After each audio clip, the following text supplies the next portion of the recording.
ध्यानं मूलं गुरुमूर्ति पूजामूलं गुरुः पदं मंत्रमूलं गुरुर्वाक्यं मोक्षमूलं गुरुकृपा अखण्डमण्डलाकारं व्याप्तं येन चराचरं तत्पदं दर्शितं येन तस्मै श्रीगुरुवे नमः। अंग में रमी विभूति गले सरपन की माला बाघंबर कटिमाही बगल सूहे मृगछाला कर त्रिशूल डमरू विशाल अरुशीष भुजंगा जटा जूट की मध्य विराज श्री गंगा। भगवती सती अनुसुईया जी ने जिस समय चित्रकूट आश्रम पर महारानी जानकी जी को उपदेश किया था पातिव्रत धर्म का, क्या किया था कि उत्तम के अस बस मन माही और सपने हुआन पुरुष जग नाही। उत्तम प्रकृति की वो स्त्रियां होती हैं जो स्वप्नावस्था में पर पुरुष का कभी दर्शन नहीं करती। मध्यम परपति देखई कैसे और भ्राता पिता पुत्र इव जैसी। मध्यम श्रेणी की वो हैं जो अगर परपुरुष का दर्शन भी करती है तो भैया के समान भ्राता। अब जब स्वयं भ्राता की दृष्टि से देखेंगे स्वयं बहन बन जाएंगी, और पिता की दृष्टि से देखेंगे स्वयं पुत्री हो जाएंगी। भ्राता पिता पुत्र युव जैसे, और पुत्रवत दृष्टि से देखेंगी तो माँ बन जाएंगी। इसलिए कभी कुदृष्टि कुभावना उत्पन्न ही नहीं हो सकती है। और धर्म विचारी समुझ कुल राई सुनिकृष्ट त्रिय श्रुतेगा सिकाई। जो अपने धर्म कुल की मर्यादा रखते हुए रहती हैं वो साधारण श्रेणी, निकृष्ट माने साधारण श्रेणी की स्त्रियां मानी जाती है।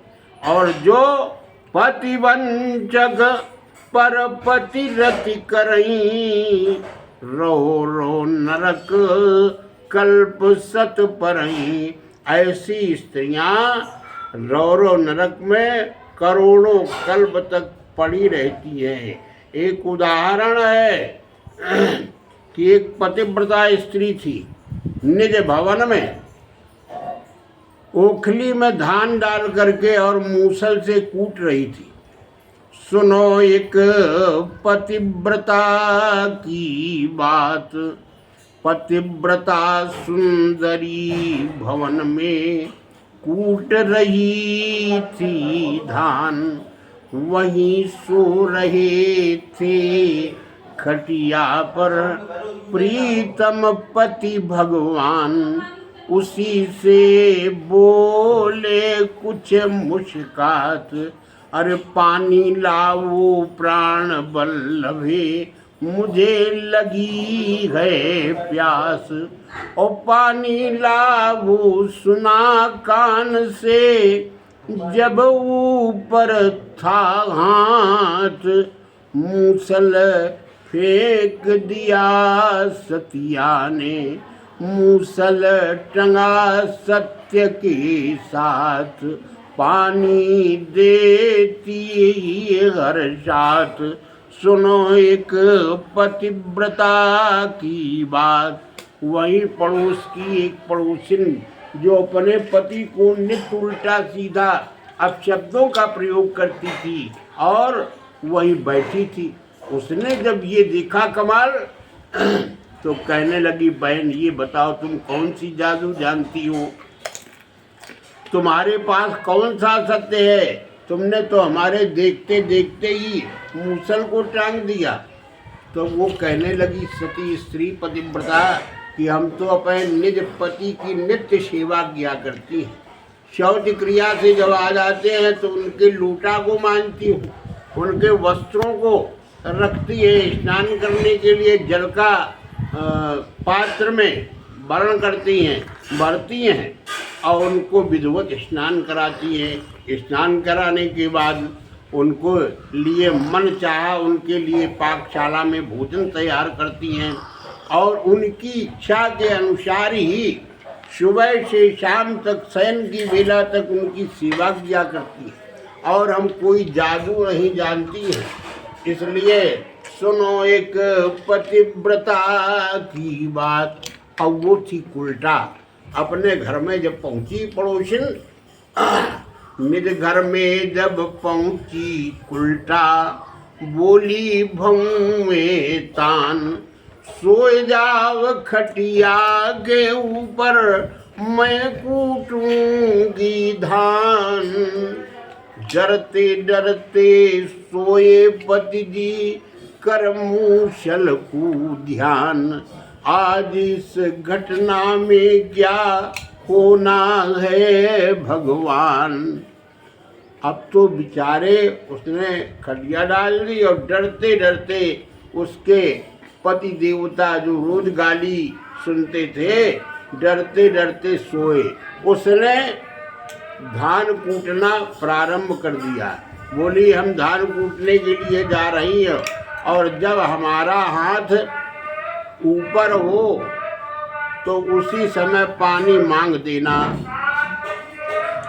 धान कूटते कूटते इतना बड़ा शब्द हुआ कि वो धान कूटने के शब्द में उसको निद्रा आ गई और बड़ी जोर से घुर्रा बजाने लगा और इसके हाथ में छाले पड़ने लगे। धान पूरी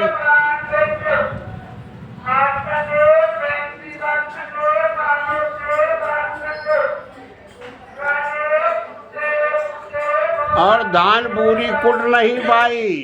अब वो देखा कि हमारे हाथों में दर्द होने लगा है और पति हमारा सो रहा है, तो उसने क्या किया, अब शब्दों का प्रयोग करना शुरू कर दिया। कहने लगी खटिया काढ़ो, ठडरी बांधो, खटिया पे धरो है, पानी नहीं मांग रहो है। 22 समय मूसल की आवाज़ सुन करके पति की निद्रा खुली, आंखें खुली, देखा हम भूल गए, तो कहा पानी तो दे जाओ प्यारी, पानी तो दे जाओ। पानी मांगा सुना कान से, तब नीचे था हाथ और जबरदस्ती हाथ नीचे था। मूसल फेंक दिया उल्टा ने, मूसल टंगा सत्य के। सत्य का विचार कर रही थी, बहन की बात देख रही थी और मूसल टंगा नहीं। इसने सोचा कि हाय हमारे सत्य से मूसल ऊपर टंग गया है, तो ऊपर की ओर मुख करके देखने लगी कि मूसल टंगा कि नहीं टंगा। तो हुआ क्या, जो ही मुख उठाया ऊपर की ओर देखा मूसल की तरफ, तो गिरते ही एक आंख फूट गई और कट गई नाक। सूपड़खा सी उठी क्रोध में, अपने ओठ चबात। मूसल मारे गिने गिन 7, हने अन गिनती घूंसालात। हने अन गिनती घूंसालात। जा खटिया काढ़ी में ठठरी बांधे में, नेकऊ सत्य नहीं है, कहाँ लो हम जागी सेवा करें। और खून से भींग गयो शब गात। उसका पूरा शरीर रक्त से रंग गया। क्रोध में आकर के उसने ना जाने कितने मूसल, कितने घूंसालात मारे और बड़ी क्रोध में आकर के वहीं धानी आनी सब डाल करके और बाहर पहुंची। दरवाजे निकल करके पड़ोसियों ने देखा, कहने लगे बहन ये क्या हो गया। बोले जा खटिया काढ़े में, नेकऊ सत्य नहीं है। हमने इतनी देर से दान कूटी, हमारे छाले पड़ गए और जाने सोए गए वो पानी नहीं मांगू। तो इसलिए विनीत संत कहते हैं पतिव्रताएं जो होती हैं कर लेती मन चीते काम। पतिव्रताएं इस जग में कर लेती मन चीते काम। अपने ही पति को जो समझे यदुपति राधे श्याम। इसी से सतियां हैं विख्यात। धर्म सती स्त्री का क्या है कि एक ही धर्म एक व्रत नेमा। और काय वचन मन पति पद प्रेमा। मनसा वाचा कर्मणा के द्वारा निज पति के चरणों की सेवा करना चाहिए, उनकी आज्ञा का पालन करना चाहिए और उनकी इच्छानुसार भोजन प्रसाद तैयार करना चाहिए। सर्वप्रथम भगवान का भोग लगाना चाहिए, तब घर के बच्चों को पति को भोजन कराना चाहिए। ये स्त्री का सबसे बड़ा धर्म होता है। पत्युम पूर्वम समुत्थाय। पति के पूर्व ही स्त्री को उठना चाहिए, चाहे जितनी रात्रि में लेट शयन करे देर में, लेकिन पति के उठने से पूर्व पत्नी को पहले जाग जाना चाहिए। अपने शरीर को देखें, वस्त्र आभूषणों को सुसज्जित करें और फिर स्नान करके पाकशाला में जावें। वहाँ पर उचित जो सात्विक भोजन है उसका निर्माण करें, जो भी अतिथि आ जाए। सात्विक भोजन के निर्माण से जो भी अतिथि आ जाता है उसको आप भोजन करा सकते हैं, वो आशीर्वाद देगा। उसमें किसी मादक वस्तु का प्रयोग नहीं होना चाहिए। तामसी भोजन, लहसुन प्याज आदि का, मिर्च मसाला का, क्यों? संत जो होता है वो आशीर्वाद देता है, और तामसी भोजन जब करेगा तो उसके मन में क्रोध की ज्वाला पैदा होगी, ना जाने क्या कह करके चला जाए जो अभिशाप बन जाए। जय बोलिए वृंदावन बिहारी लाल की, शंकर भगवान की।